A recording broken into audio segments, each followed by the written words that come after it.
Hi everyone! If you've been exposed to the Shimano 12-speed drivetrain as of late, you probably know that they have to offer two versions of their derailleurs, one for the 1x12 drivetrains, second one for the 2x12 drivetrains. I have them with me today. I have the 8100 SGS right here on the right, and this is something that I've reviewed recently.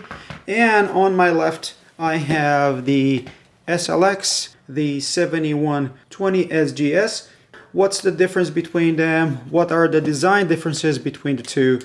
Let's take a closer look. Shimano blurred the waters on this quite a bit because when they launched it, they had this M9100 GS or medium cage that was good for 11 and 12 speed with cassettes up to 45 teeth. Shortly after introducing it, Shimano dropped the 11 speed drivetrains altogether, and today we have two cassettes, a 1051 or wide range, a 1045 or rhythm step, and we have two derailleurs, one for 1x12, one for 2x12. Cable routing is similar but not identical. All these parts here have been redesigned. B-gap adjustment screw on both. Then you see the limit screws. These are in a different spot.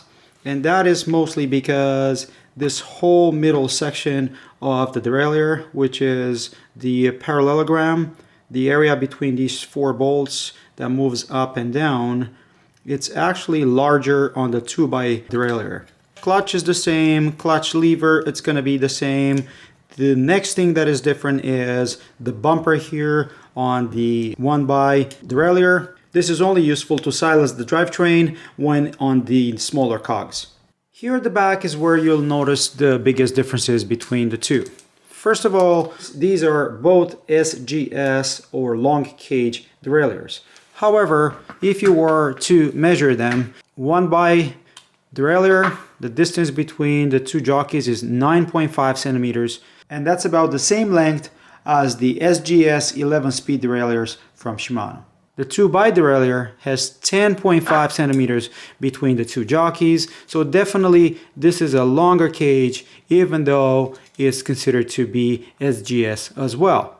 The third derailleur that Shimano has only in XTR format is the 9100 GS that has this distance shorter by 28 millimeters. So as you can imagine, you would have the whole derailleur going all the way up to here, make for a really nice and stubby 12-speed derailleur. At the top of the cage, it's pretty obvious that the offset of the two derailleurs is quite different. The 2x has about 3 centimeters between the axle of your guide pulley and that pivot point. The 1x derailleur has 4.5, so about 50% more offset. This allows the 1x derailleur to operate properly with a wider range cassette. That's why this is meant for the 1051 cassette and the other one is meant for the 1045. Offset on both of these is actually bigger than what we had on the old 11-speed derailleurs. The offset over here is only about 2 centimeters, and look at the difference between the cage length. This is a GS 11-speed and that's your 2x12.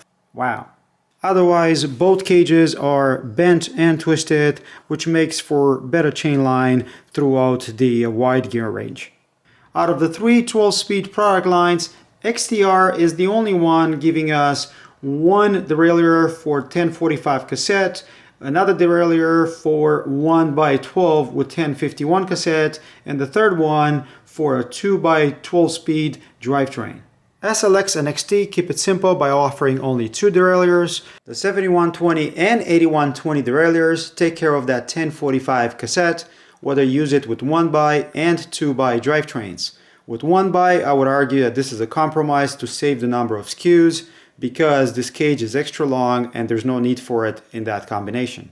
As opposed to that, I will guess this is going to be the bulk of the Shimano sales, definitely because it works well with the 1051 cassette, which I also believe that's going to be the bulk of their sale as opposed to the 1045. What about you folks? Is anybody using a 2x12 drivetrain out there? I would love to hear.